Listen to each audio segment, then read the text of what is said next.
Excellent. Thanks, Chris. That was an incredibly fascinating talk and great questions from the audience.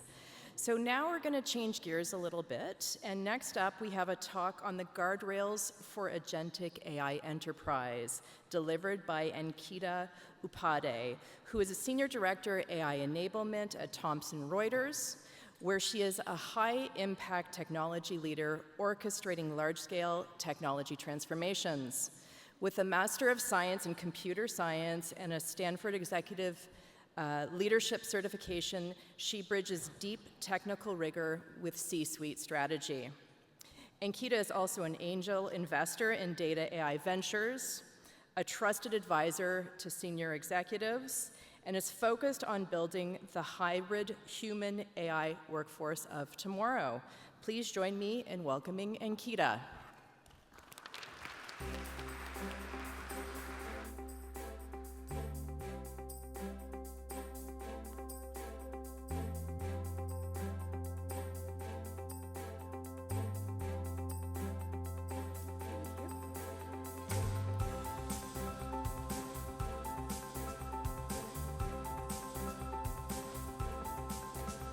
Hello, everyone. I hope I'm audible. Well, I was not expecting such a huge crowd, but I'm so happy to see you all here. Thank you so much, Melissa, for giving such a lovely intro. And the topic we are going to talk about today is the guardrails of agentic AI era. And this is something you folks have been hearing for quite some time. I think from 2025, everyone who has been either an AI engineer, AI practitioner, or even in any consulting space for AI, they have been hearing agentic AI for sure. And in some or the other capacity, either you're building it, either you are kind of building the configuration around it, or you are using it, but you are there, you are somewhere kind of hooked on to the agentic AI. So I am Ankita Upadhyay, and I am Senior Director of AI Enablement in Thomson Reuters, and I lead multiple teams, out of which my primary focus is to make sure that whatever we are building it responsibly. So kind of my different areas include synthetic data, as well as ethical research, as well as the responsible AI. And this topic, which I'm going to cover today, is very close to my heart. So yeah, feel free to kind of enjoy the topic, and also towards the end, I would be open to questions as well. So as we move forward, I always kind of try to think in a very simple way. So something that, as this talk starts, I think in a very simple way. I try to break down very complex things into very simple things in day-to-day life things. And when I think about this agentic AI or agency, which is a common term which folks are using right now, I think of it in 3 different levels.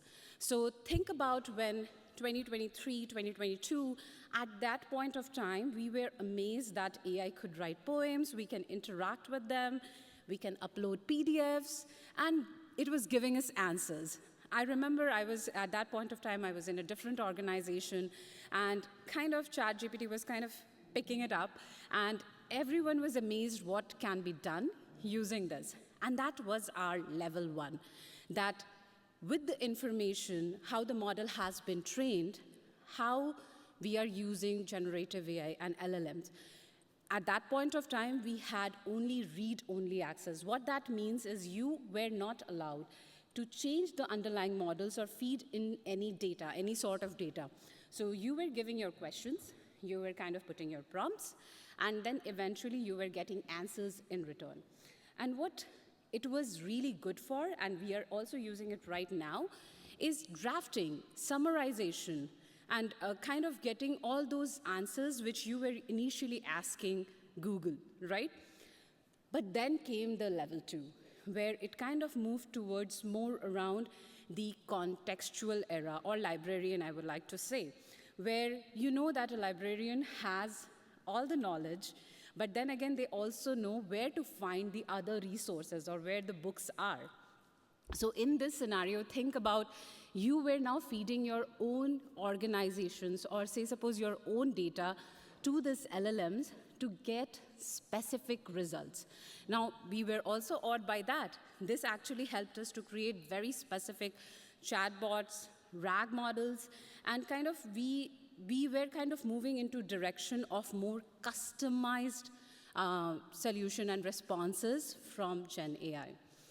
I also kind of always say that this is not only a read, but also view era, where you can read from the models which are trained, but you also have access to the data which you have been providing your LLM. So for example, your organizational knowledge.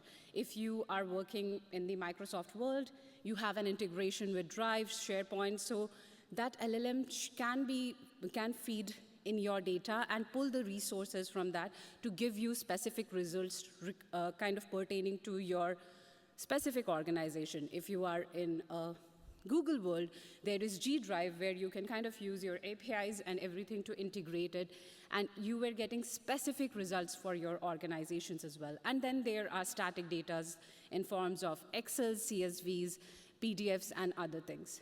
Now, at this point of time, 2025, 2026, we are in a rather more interesting era where our AIs have read, write, view access. And as much as it sounds very exciting, it is scary as well. Because as soon as you think about someone having the right access, that means they can do a lot of things, and you have to start putting guardrails. If you are coming from an engineering background, just like me, think about that when you are trying to kind of provide any roles or give any access to specific people, you always try with least privilege, right? Least access. At this point of time where we are standing, AI can have access to multiple things. So it becomes really, really important that how we kind of put in the guardrails around it, what it can access, how it can access, and how it can use that information further. I say that this is a very interesting era where people can be motivated to do a lot of things using the agents, but the most important thing is to think about where to stop and where we cannot use AI to take those decisions. So exciting, but as well as scary era.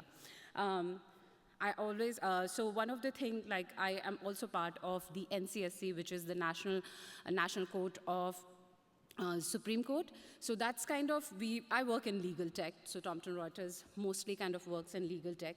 One of the things which we were discussing just last week, that if we start using agents in legal tech, agents can actually even do discoveries, but also file motions without even letting the lawyers know. So that's where kind of is the thin line where you have to start putting the guardrails that what an agent can do, and I'm talking about the legal tech, but you can kind of consider the life sciences area as well. Like when an agent starts making decisions, you have to think about how you can mitigate the issue in case the agent tries to take incorrect decision. One big example, or easiest example I'm going to give you, is think about if an organization is trying to use agents for their cloud spend. It's a very common example, and most of the organizations are trying to kind of use agents for their billing and other methods. If the agents do not follow the correct procedure, so cloud resources can be used for different things, right? The agent should be able to take decisions based on the organizational policies, that how those resources are getting used, and then decide that whether they should stop the billing or they should halt the computation or not. So it's a very interesting realm where we are kind of standing at this point of time. The governance gap, as I have kind of briefly mentioned about the guardrails, the most important thing which I always say that is governance. It might sound like governance is something, why it is important, right? I can, standing here and having worked in multiple organizations, which includes Thomson Reuters, Google Life Sciences, Liberty, I can very confidently say developing is definitely one of the important part, but how you are developing and how you are building on your customer trust, that's really, really difficult, and it's becoming more and more difficult as our systems are becoming autonomous. Because if you kind of look throughout the world, and I'm not even talking about a specific country, a specific region, pick anywhere in the world, at this point of time, the biggest concern which every country has is how AI is getting used and how those data is getting used. Think about the EU AI Act, which is kind of specific regulations around AI, and I would definitely recommend, if you have not read about it, definitely read, because it's a very comprehensive law, and anyone who is working in AI should know about it. Or if you pick Colorado Act, for example, US has their own state-specific laws, or Taiwan, or Vietnam, or South Korea, pick anyone. As you dig deeper, you will realize that there needs to be guardrails because it is impacting so many people. So when someone says that, yes, I am kind of getting my data from a very secured sources, it is a proprietary data and everything, but there is still a governance gap, because you might be getting the data from a proprietary resource, but how you're using that data to take what decisions, that's where the gap is.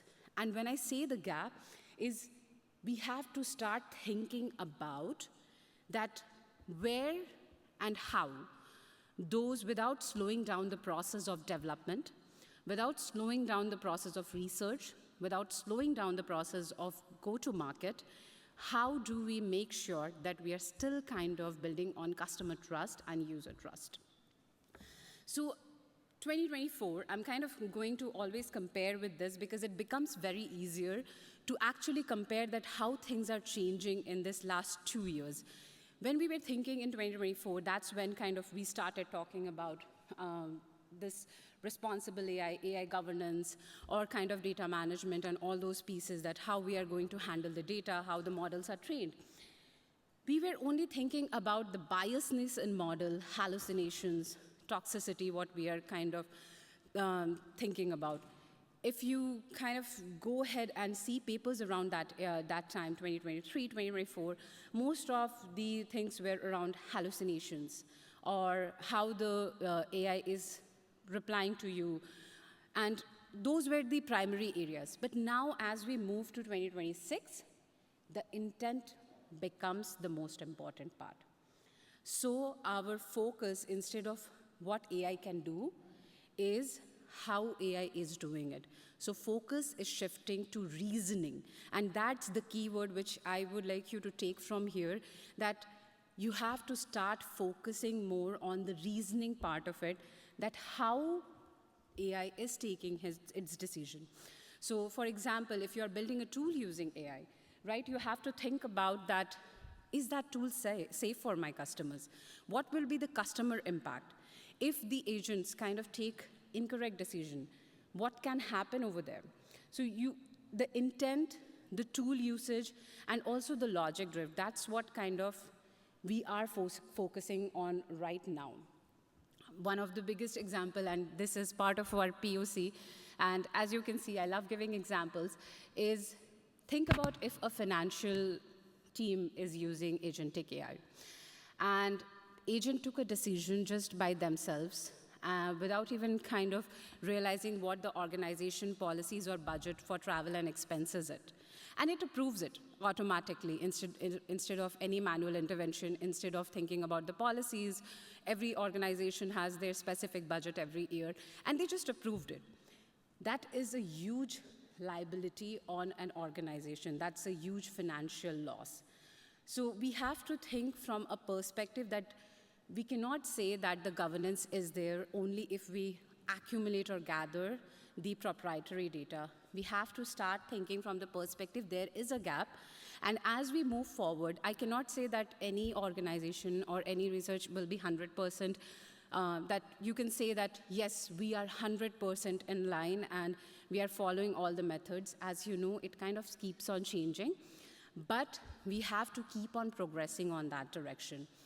And most important thing is, as you move, as you start reading about this from the different countries' jurisdiction, you will see that different jurisdictions have different components, how they want to handle their user impact. And that kind of helps any organization or any research people to think about that what guardrails they have to put. Moving on. So I love using AI that you can actually see. So in the screen, you can actually see both of this is me, which is a nano banana generated image. I'm also the executive chef, and I'm also kind of the other chef. And I absolutely kind of created this to kind of make you an understanding that when I say putting guardrails, I'm not saying to slow you down. On the left-hand side, you can see me chopping vegetables, right? Kind of chopping vegetables and doing kind of stirring the pot and doing all those things. On the right-hand side, what you see is I'm actually looking into the quality of the food, doing the safety checks. So that's what I mean that use agents for doing the redundant tasks. So you don't need to put guardrails on the subtask, but you need to put guardrails around what your end result is. So as I'm just going to take this example, if I'm the executive chef of any restaurant, I would be responsible for the quality of the food, for the safety of the food, whether we are following all the food safety guidelines and everything or not.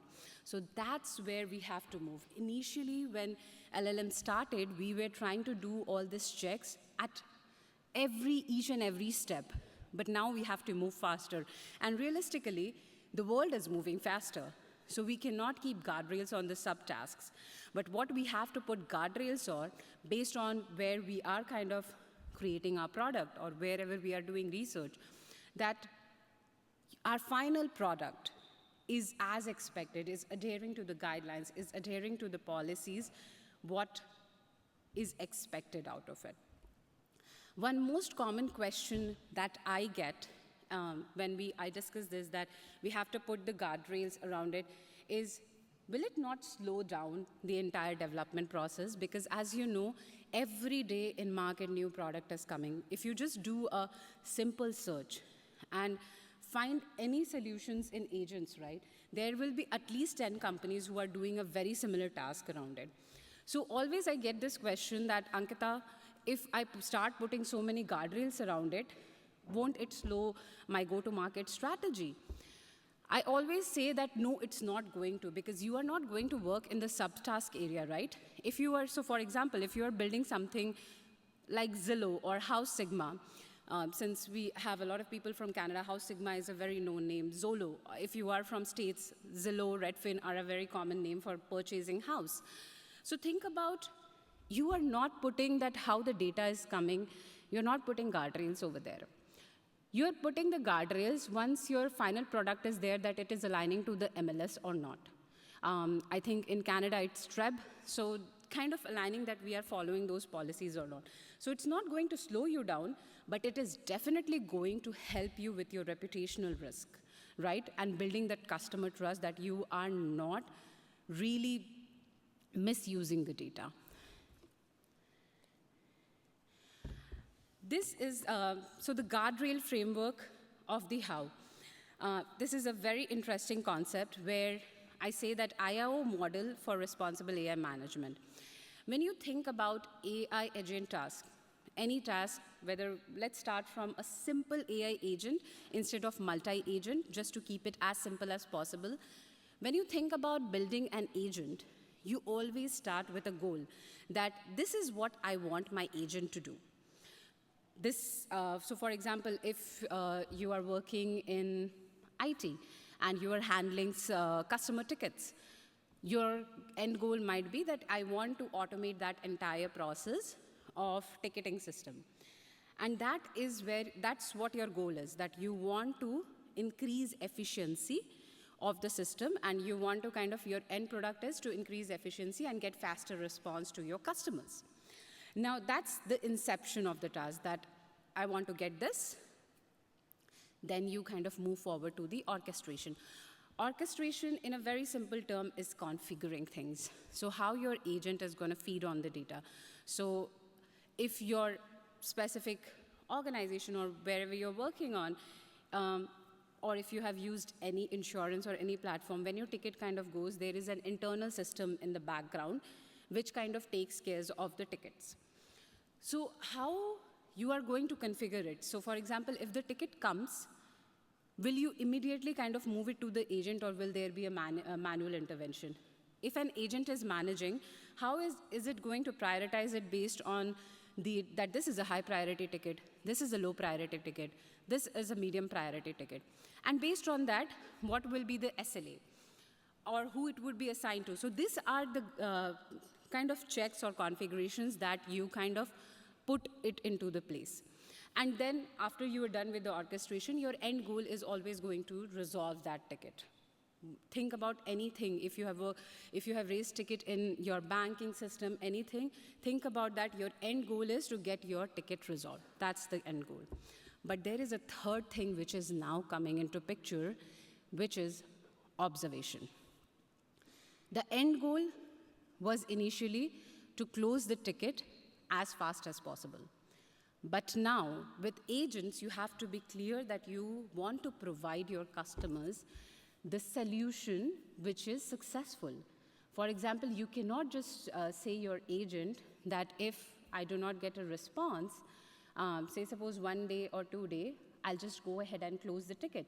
You need to have some logic around it, that if I don't get a reply from the customers, I will send a reminder in 48 hours, per se. The second reminder will go in 72 hours, per se. And then eventually there is a decision logic which kind of move forward.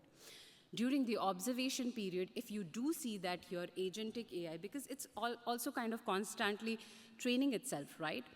If you do see that it is kind of taking the decision and just closing the ticket, that means there is a problem and you have to reconfigure it. So those are the type of guardrails which I'm talking about. And when you think about building an agent solution, the first thing should come the goal, but the second thing which should come into the mind is, where should I put the checkpoints?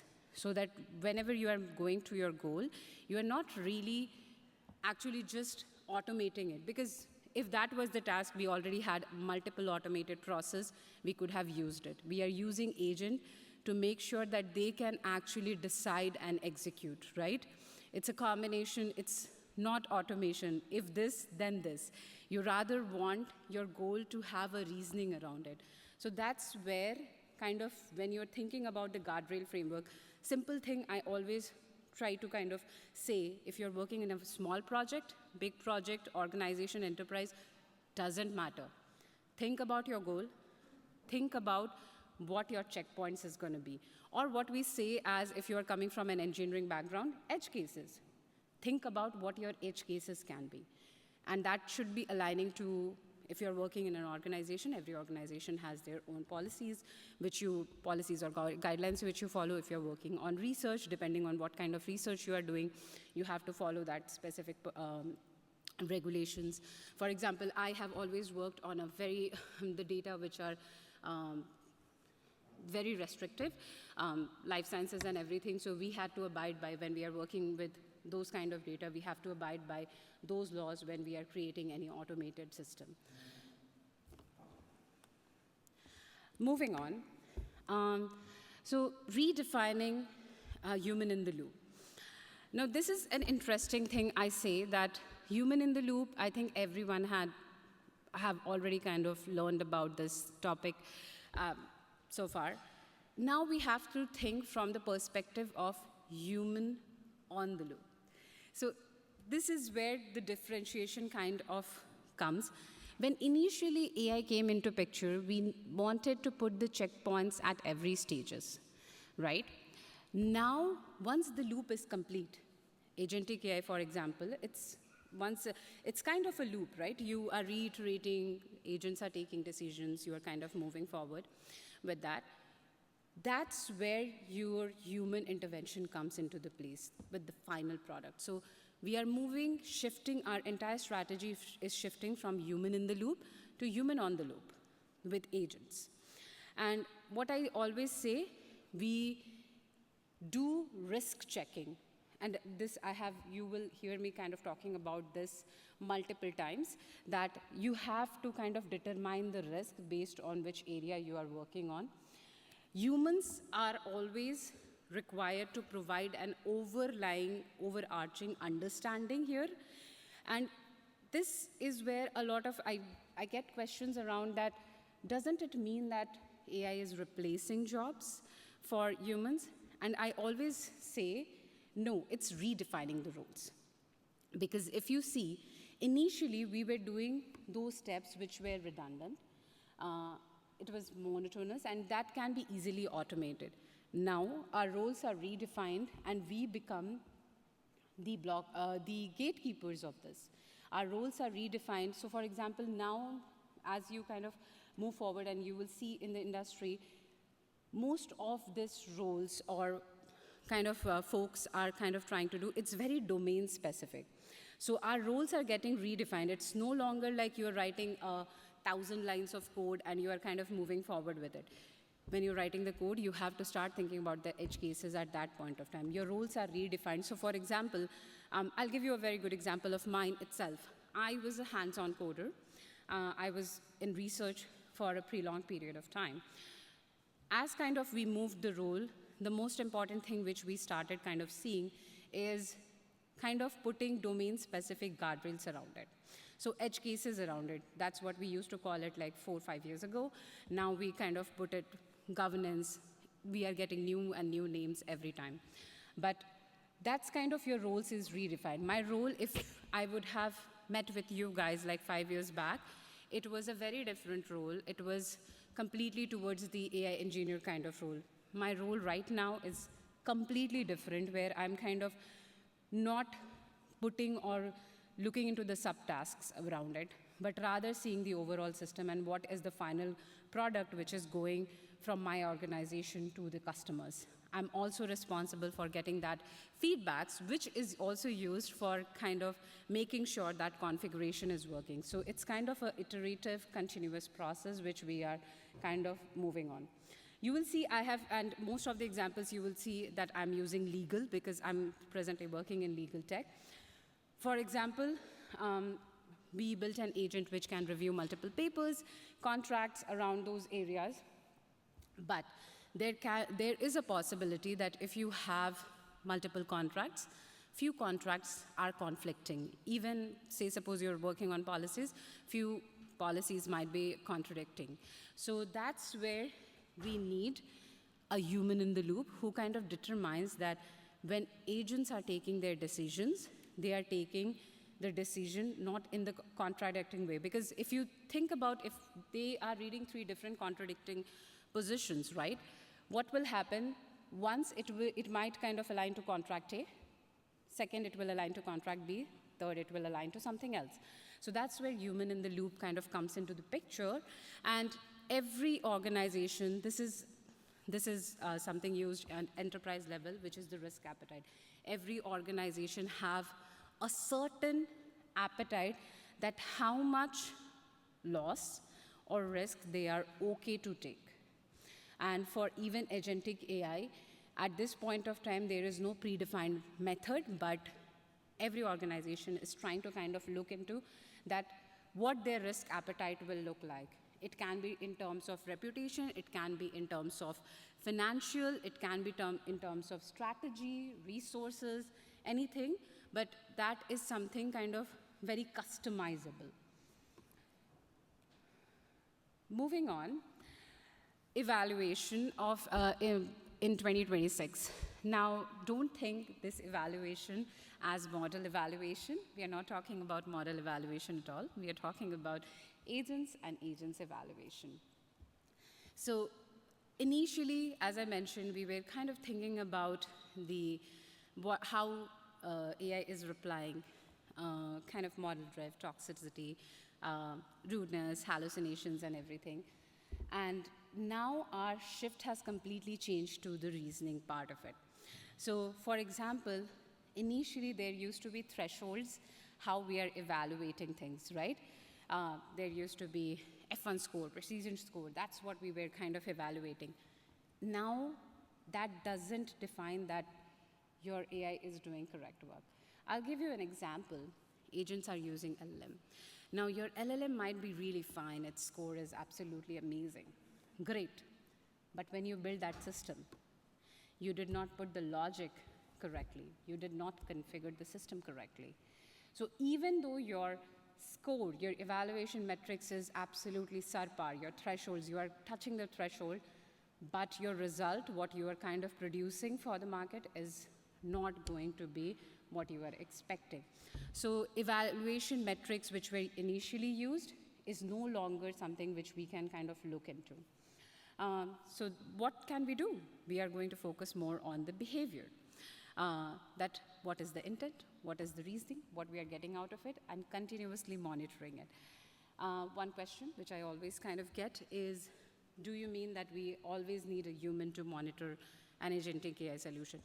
Absolutely not. And this is where I want to be very clear. Human comes in a very higher risk areas. You have to think about that you can always create an asynchronous agentic solution which evaluates, which keep on monitoring your agents. So if some policies break, it will put an emergency brake, just like in your car, right? If your car is skidding, you can always put an emergency brake and your car stops. So think from those perspectives.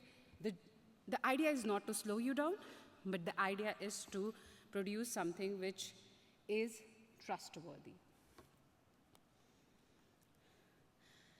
The roadmap for agentic AI, and this is something I would like you guys to take away, is start from when you are building any agentic AI solution. And I would love to kind of see that how you are using this in your eventual development projects or kind of any research you are working on, is think from the perspective of the tech assessment, that how you would be building it. Think about how you are going to define a policy. Even if you're not working in an organization, that's fine. But I'm sure that when you're working on a specific data, there are some ideas in your mind that how you can use those data, right? So think about what are some of the guardrails that you want to put. And then you kind of move into your architectural flow. Once you start doing it, whether you're working in an organization, research, doing your POC, really doesn't matter. You will start building that muscle memory of how can we use AI to fasten our process, but also build something which is more trustworthy. And this is what I would like you to take out of this session, is don't think about this towards the end. Because trust me, we have been into situations, and organizations have been into situations where they have put this towards the end, and there had been repercussions in terms of either reputation, financial loss. So I would say that when you are starting a project, start thinking about what your guardrails would be, even without someone saying you that. Questions which I can answer? Yeah.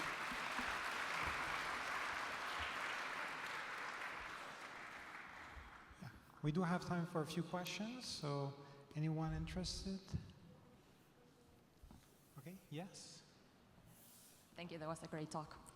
I have a question. You put your vision in a comparison of the 2 years, like 2024 and then 2026. What would be your perspective moving from 2026, like let's say 2 years from now, like 2028, in terms of governance for AI? Thanks.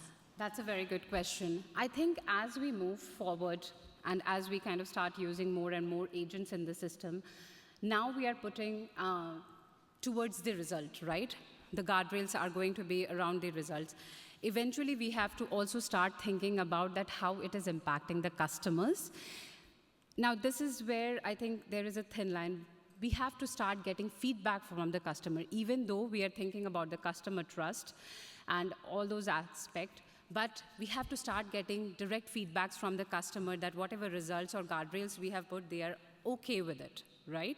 So those are where, in next 2 years, that's where I am seeing that we will be moving forward. Not apart from this, we also see that with agents, We will kind of start incorporating more and more synthetic data, which is, I think at this point of time, you know that we cannot use a lot of data.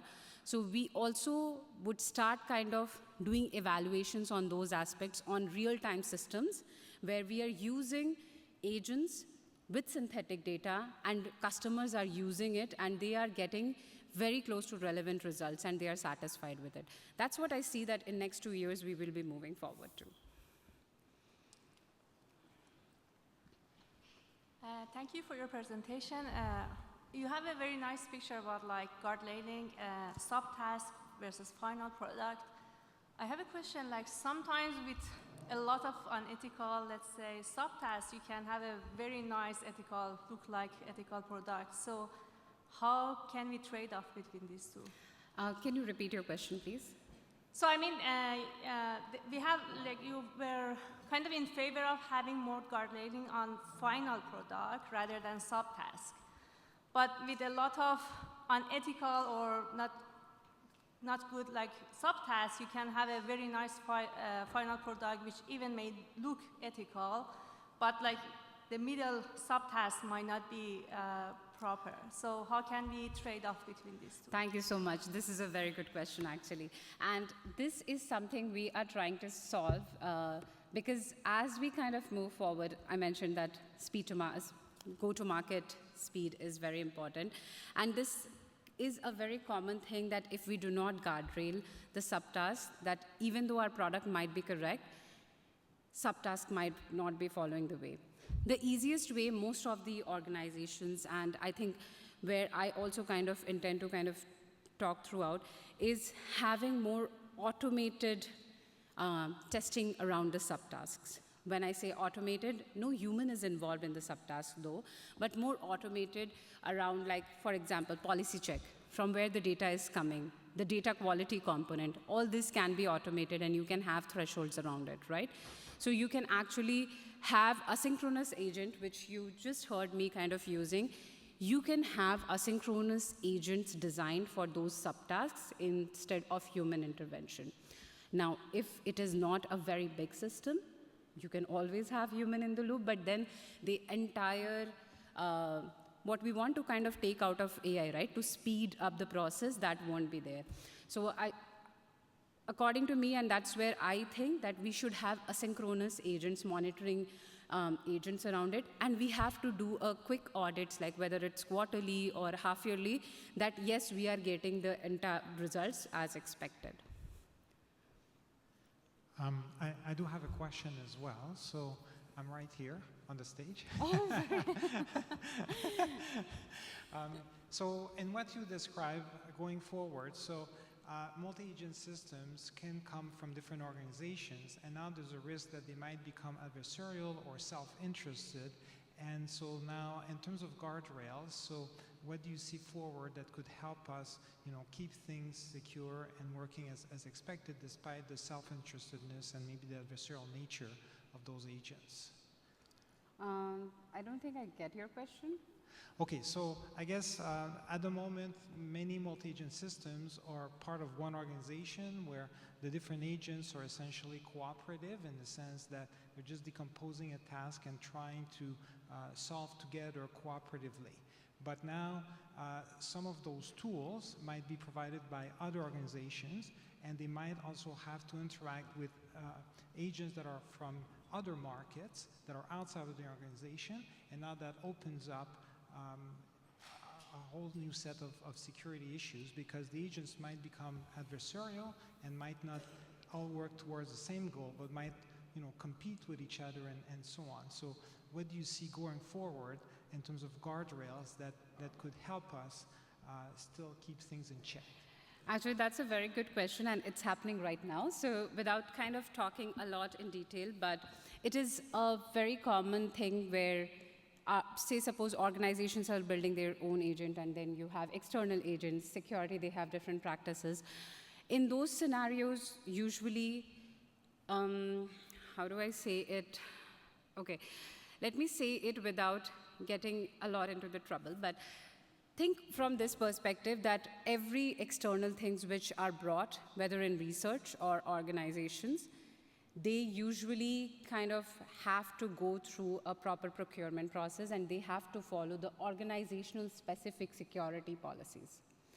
If they do not, they are not really allowed, or they have to kind of tame it in a way that aligns with the organizational policies, whichever organization you are working with.